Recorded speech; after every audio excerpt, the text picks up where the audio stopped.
Now, in light of 16 days of activism against gender-based violence, men are encouraged to commit to ending it. The Moving Ahead Development Agency, together with the Department of Social Development, is currently running the I Pledge campaign, where men are asked to create awareness around the killing and abuse of women and to stop being perpetrators of these crimes. And to tell us more about this campaign is a chairperson of the agency, Tshepo Mokoena, who is Karabo Mokooena's uncle. And if you'll remember, Karabo was brutally murdered and her body burned by her boyfriend, Sandile Mantsoe, last year. Mr. Mokoena, thanks so much for coming through. Good morning. Thanks for hosting me, Sakina. Let me start by asking you, after that very horrible ordeal that befell your family last year, how is the family holding up? Well, the family is coping. It's very, very hard. And, you know, from time to time when I go to interviews, this whole ordeal keeps coming back. But, you know, especially for me, maybe it's hard for me to forget about it. But, yeah, from time to time we meet as a family, we pray, and we just want to forget about it. But it's very hard. It certainly is, but we wish you strength. But evidently this has spurred you on to take some form of action, and you recently launched this particular campaign. So firstly, you know, what was the response like? What has it been like to date from men? I mean, regarding the I Pledge? Yes. Well, it's very difficult. A lot of men are grandstanding. A lot of men don't want to support. But on the 30th of November, we actually launched the I Pledge, and I had 7 companies who came in and pledged that they are actually going to invite me to talk to their employees so that they can change. Since you know that, Sakina, the victim is not the problem, but the perpetrator is the problem. We are the problem. So we are the people who must change. For as long as we don't change, you as women, you can do marches, you can have seminars, you can do anything. But for as long as we are not transformed, and for as long as we don't change these boyish tendencies and become real men, this whole thing of abuse won't come to an end. Now, Mr. Mokoena, when you say that some men are grandstanding, what do you mean by that? I'm meaning that when you start discussing and talking about this gender-based violence, they walk away. They don't want to engage. They always judge you as a man. They think you far much more better than them. They don't want to start talking about these discussions. I mean, you looked at during Karabo Mokooena's funeral.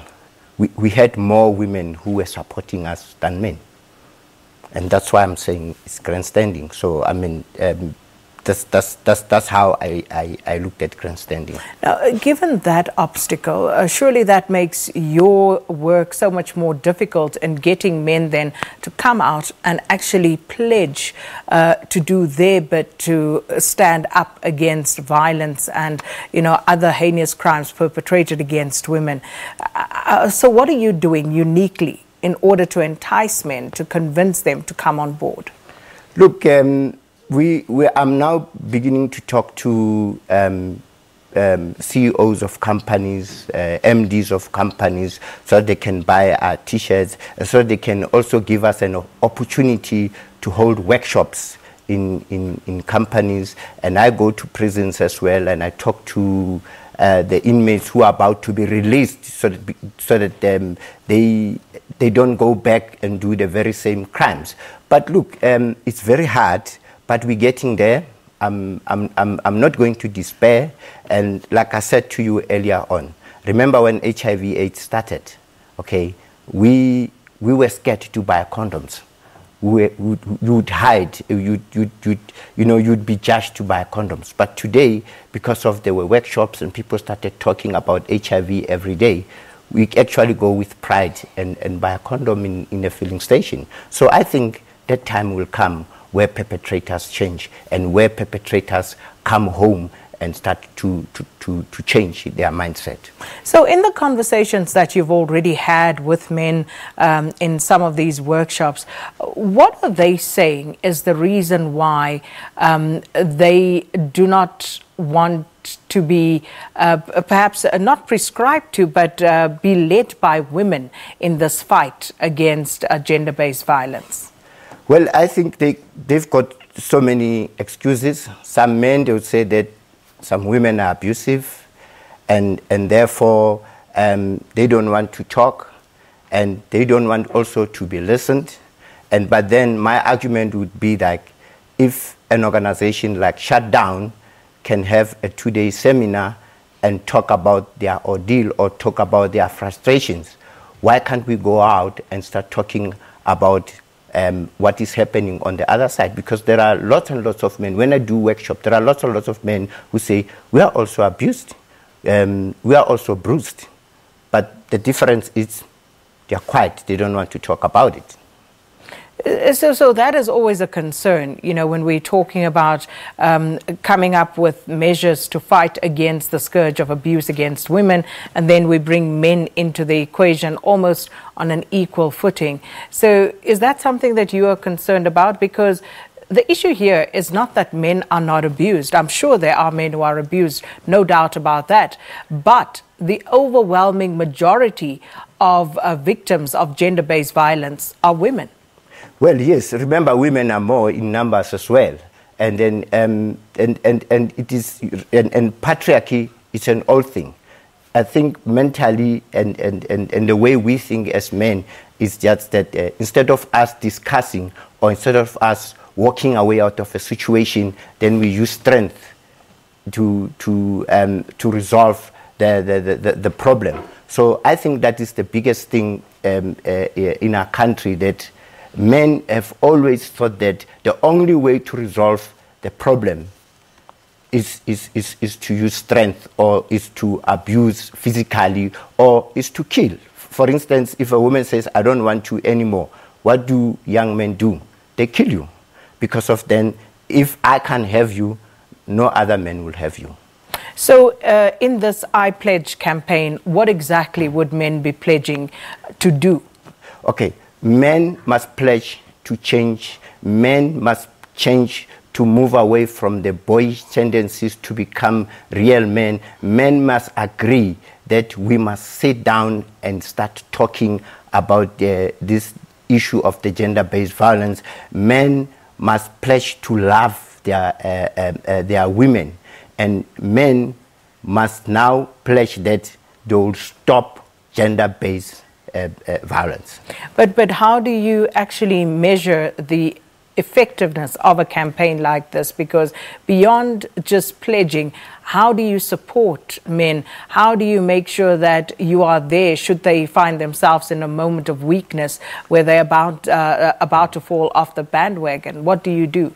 That's why we have involved, you know, your social development, because they've got psychologists, they've got systems, and they've got resources to help, so that when they fall over, then we can engage them, and then they can start talking to them. Because you still find that there are lots and lots of boys that I meet, and I asked a young man, why did you do what you have done? And this boy told me that, Tshepo, if I had a father figure in my life, maybe I would have thought it differently.